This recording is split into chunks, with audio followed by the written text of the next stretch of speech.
And then when I left office and Biden took over, he changed them back to lower than ever before. I put safety first. Obama, Biden, and the Democrats put policy first.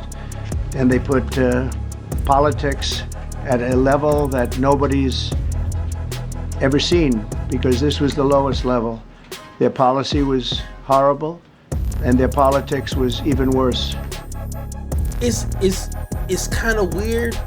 The guy who is blaming Obama and Biden of making everything political, while you are standing here in front of the White House seal, okay, but with the flags behind you, making claims that have nothing to do with the incident that happened in right now, not talking about the facts, not talking about the data, but you're making baseless claims and making this political. And I guarantee this is going to be the norm here. Like, it doesn't matter what scenario happens here on Earth in the next 4 years and beyond. It doesn't even really matter the timeline, that whatever bad happens, it doesn't matter. It's going to be blamed on wokeness. It's going to be blamed on DEI. It's going to be blamed on black people, Mexicans, immigrants, non-immigrants. It's going to be blamed on whoever. If it's bad, it could be a natural disaster as a hurricane, okay?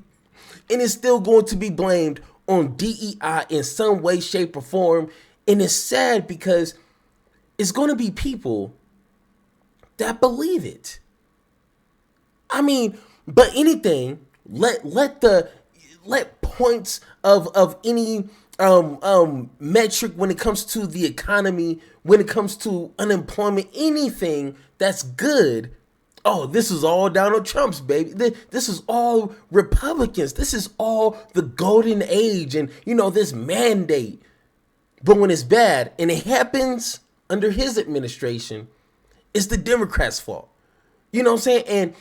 And let's not hope anything bad happens to America, like 9/11, anything of that nature, happen today. Because, and it doesn't matter if it's a Democratic administration in charge or not, it's going to be so political, it's going to be politicized to the point that people are going to blame anything on wokeness, DEI, Democrats, the far left. It's going to lose its patriotic meaning behind it. You know what I'm saying? Like, people rallied up and said, we are Americans and we need to face the terrorists, or whatever slogan was used back in 9/11. But let that happen today. Oh, people are going to start pointing the fingers, while the people who caused the terror attack just going to be standing there like, hey, guys, I'm over here. But Democrats, pointing at Republicans, Republicans pointing at Democrats. For example, the hurricanes. Whose fault was that Trump said? Democrats. The fires that's happening in LA. No, not because of the winds, not because of the condensity, the condensity of the houses and the structures in the area. No, it was Democrats. The plane crash that we're going to talk about today, Democrats. The New Year's Eve attack that happened, Democrats. Like, guys, what is going on? And at some point, we need to, not react as crazy. It's kind of my job to kind of put a spotlight on this and kind of throw some facts within all this craziness. But I guarantee it's just going to be millions of other times in moments like this that's just going to be blown out of proportion. And we just need to sit back, look at the facts, look at the data, and ignore all the stupid conversations. Let's take a listen. Know what led to this crash, but we have some very strong opinions and ideas Hold of on. what led to the warm embrace of a loving God. We do not know what led to this crash, but we have some very strong opinions. So he says right here, we do not know what led to this crash. Okay, I'm glad you pointed that out, Trump. But we got some very strong opinions. I don't care about your opinions. If I wanted to know your opinions, I would ask for it. But I, as an American citizen, when it comes to this plane crash or this plane in a helicopter collision that happened, I want to know the facts. Once we get the facts, then we can express opinions. Not the other way around. Not express opinions and then get the facts and then what? You see how that's ass backwards? But now, okay, he expressed he doesn't know the facts. He's the president, so if he knew some facts, he would let us know. But now let's go to 450 and just hear his factless, his baseless opinions here. Rocheleau, a 22-year veteran of the agency, highly respected. Christopher, thank you very much. Appreciate it. We must have only the highest standards for those who work in our aviation system. I changed the Obama standards from very mediocre at best to extraordinary. You remember that. Only the highest aptitude, they have to be the highest intellect and psychologically superior people were allowed to qualify for air traffic controllers. That was not so prior to getting there. When I arrived in 2016, I made that change very early. Once again, I failed at finding this policy where Obama, which he's pulling way back to blame this on Democrats. I want to know, if you're watching this and you disagree with what I'm saying, I want to know the policy that Obama implemented that stated something like for air traffic controller or air pilots that they don't have to be qualified or they don't need no training. Because that's what he's saying. I want to know. And don't you dare type DEI. Don't you dare. Because you're not playing with a dummy here. I know some things. So once again, use that excuse for another dummy. So I want to know the policies that Obama implemented, because I couldn't find it, that said air traffic controllers of this area needs no qualifications, no certifications, no type of experience. You can just go up there and just apply if you're Joe Schmo off the street. Hey, let's continue. Early on, because I always felt this was a job that, and other jobs too, but this was a job that had to be superior intelligence, and we didn't really have that, and we had it. And then when I left office and Biden took over, he changed them back to lower than ever before. I put safety first. Obama, Biden, and the Democrats put policy first. And they put politics at a level that nobody's ever seen, because this was the lowest level. Their policy was horrible, and their politics was even worse. It's kind of weird.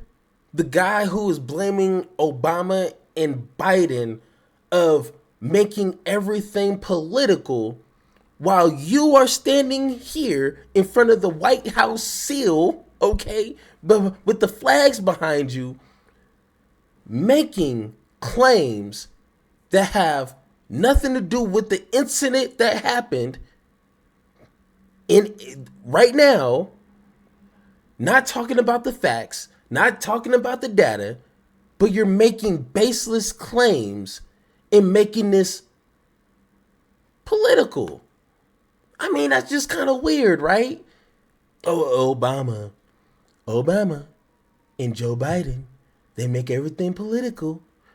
But I mean, I'm not making it political. I mean, you know, the air traffic controller, they were liberal. They were the far left. So they messed up their brains. They weren't smart enough. Like, what are we doing?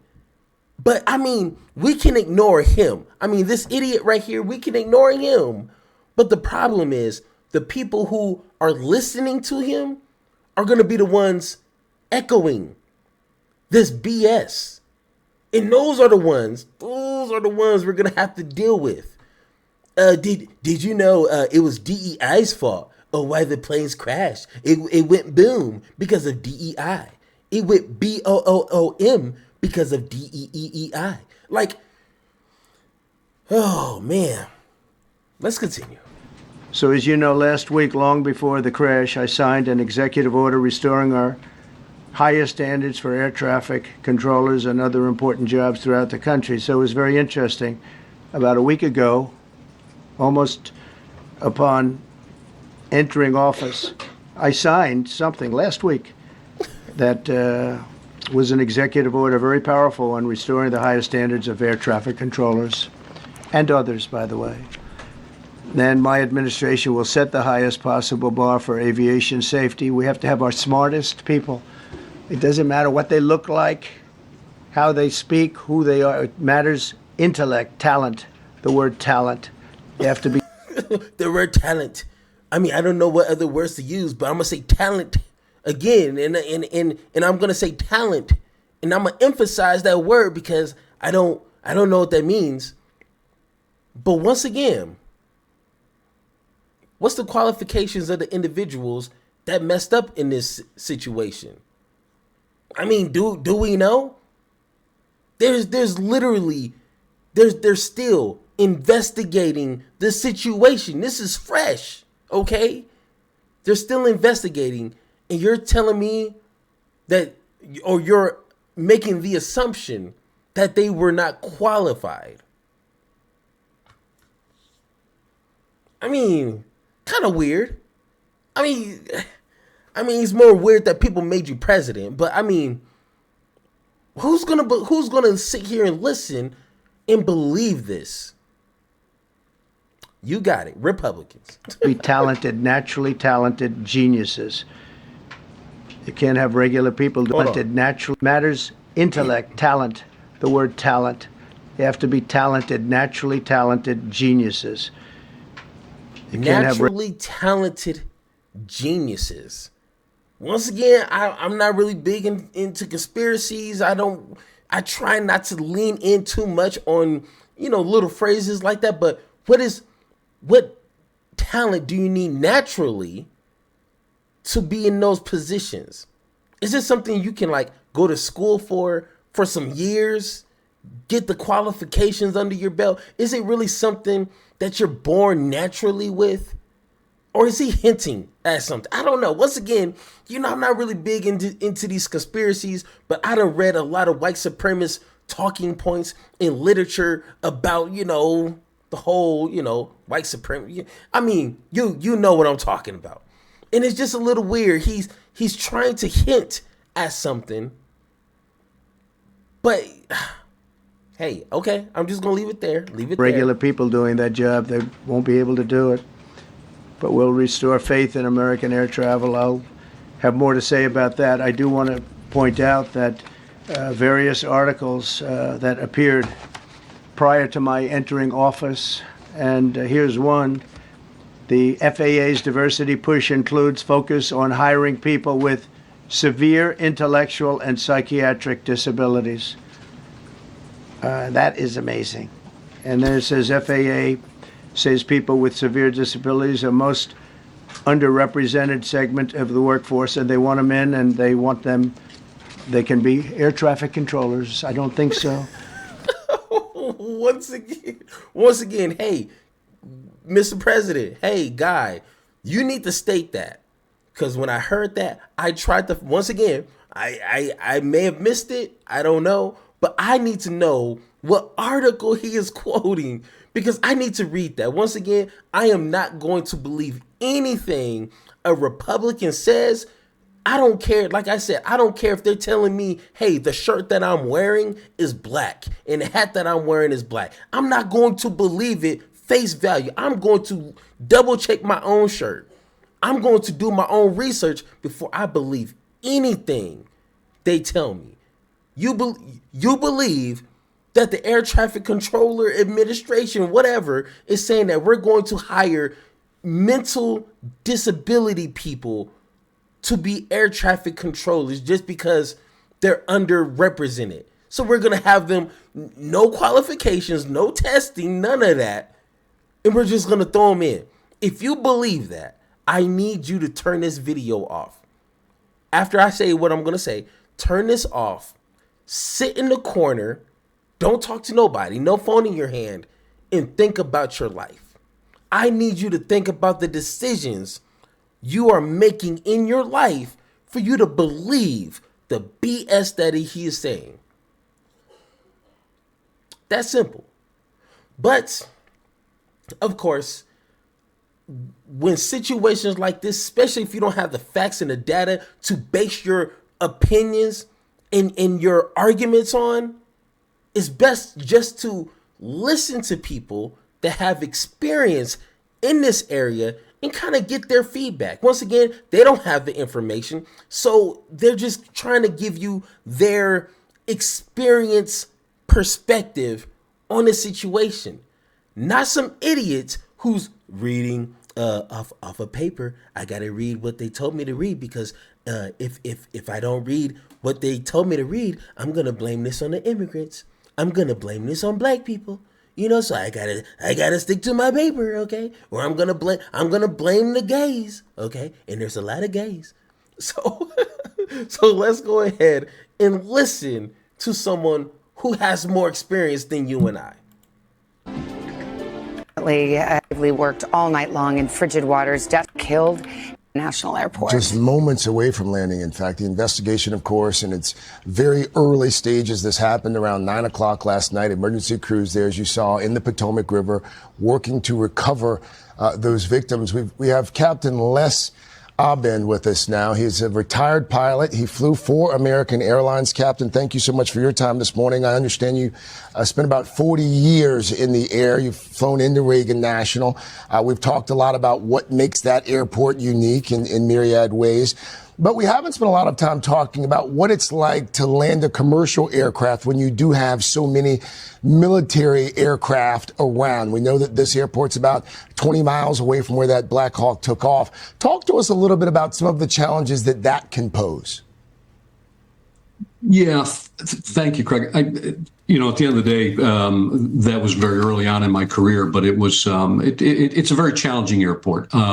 There's a lot of airspace. A lot of it is military airspace. The most specific airspace is the prohibited area over the Capitol that protects our folks there. It's challenging. One of the things that Sully mentioned in your last segment was the ability to see other aircraft at night. Yes, you've got what we call nav lights in order to be able to see the airplane, but it melts into the surrounding area. There are numerous lights. We know how congested Washington is. So all of that melts into it. What folks might not realize is that the approach for this particular runway starts almost 80 miles out. And then ends in really what's a visual approach, which means you have to see the runway. And if there's other traffic, like in this circumstance, you have to, if you're advised of that traffic, you have to advise that traffic in sight. So my concern is during this very intense and challenging approach that happens, that starts as an instrument approach and ends as really as a visual approach, why was this helicopter in that airspace? The military and the civilian environment works very well because they work with each other. The controllers are the best in the country. So I don't know where the disconnect occurred at this point. Of course, that is. And once again, I'm not going to pretend like I know the ins and outs of flying aircrafts and the traffic that, is involved when it comes to, flying commercial and flying military. I'm not going to pretend. But I am pretty certain, okay? And he said it. Some of these people are the best and the brightest, okay? Something happened. Some communication went wrong that caused this to happen. And you can be the best and the brightest and still screw something up. After 10 years, 20 years, 30 years, 40 years, we've seen it happen all the time. Muhammad Ali, one of the best fighters within boxing, he lost some boxing fights. You know what I'm saying? So let's not pretend you have to be the best and the brightest for nothing to never ever happen. That's one. And two, like he said, there's a lot of lights that kind of blur in with the lights that they need. I'm assuming to kind of navigate, kind of like, roads on the streets. But it's all mixed in and blurred up with civilian lights. Once again, in my opinion, that's where regulations come in. These buildings can't just be, to a certain height. They can't have all these lights, whatever the case is. That needs to be fixed. And from what I've been reading, this is something that's always been an issue, not just now. So once again, we need to know the facts before we base our opinions in anything concrete.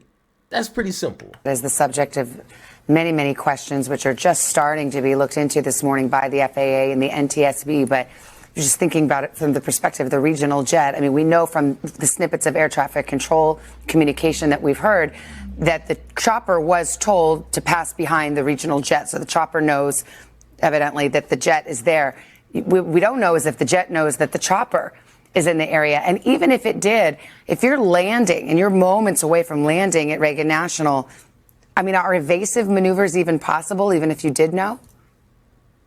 Well, yes and no. Of course, the evasive maneuvers are always possible.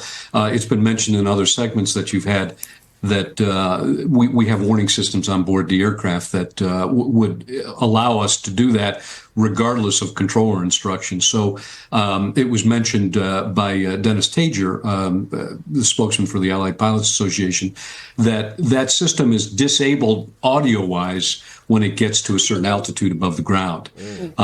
So that may very well have been the case, and that could have prevented this situation. We don't know. We don't know. But Can I just clarify? So you're saying this system that is on these commercial airlines that are supposed to alert you if there's other traffic in the area, it essentially mutes once you're in an airport scenario because there are so many different aircraft in that scenario as there should be. Correct, but it's only mute at below certain altitudes because, as was mentioned, there's a lot of other complicated things that happen below 500 feet, for instance, that are going to require the crew's attention. But that system will tell you to either climb or descend. It won't tell you to turn left or right. It will tell you to climb or descend based on what that other aircraft is doing. Captain, Ben, again, to be clear, we don't want to speculate about causes here, Sure. what's to... Hey, that was a smart word. We don't want to speculate. Oh, my God. I mean, like, and he's black. And he said that. It's kind of weird how, like, common sense kind of leads you to say we don't want to speculate until we have all the information to build our opinions or our arguments or our conclusions. Wow, I mean, that's just kind of weird. I don't know, maybe, hey, guess what? Maybe our president should be common sense. Common. It's not common. Jeez. Blame. But we have done a fair amount of reporting over the last couple of years, especially in this country, about an air traffic controller shortage. What are the practical impacts of having fewer air traffic controllers now than we did just a few years ago? What does that mean on a daily basis at our country's airports? It's felt all over the country. I mean, these guys and gals are probably working fatigued because they're working a little bit harder on the shift. They're working more shifts potentially. There is restrictions on the time that they're able to be there, but it takes a while to train a controller, as we probably know, as you've aptly covered in some of your segments. Listen, I fly a little airplane now that I'm retired. I've noticed it in some of the services that I'm able to receive. A lot of times I can't go through airspace that normally I'd be allowed to go through because of the fact they're short-staffed. Retired Captain. Wow, it's kind of weird because, I mean, our President Trump said that they're just hiring anyone and everyone, right? So, I mean, once again, guys, we need to not ultra react, hyper react. And I know I'm bad at doing that. Okay, Jesus is still working on me. Okay, we just started the new year. He's still working on me. Okay, but when situations like this, we need to do our best to ignore the BS, ignore the dumb stuff that is going to be spewing out of these hateful people's face holes. We need to ignore it. Wait for the data, wait for the facts, and then us intellectuals, us people who can,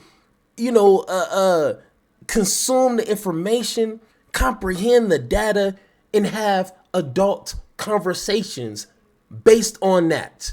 Not based on feelings, not based on vibes, not based on political talking points. Leave that for the dummies. Leave that for the opportunists, the grifters. That's what they're good at doing. That's not happening over here. So that's what we need to do in practice for the next 4 years. Because trust me, dumb stuff like this is going to happen 2-3 times a day at this point.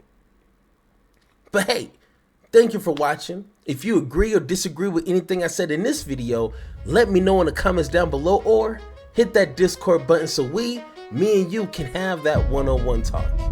And like always, let's have that conversation.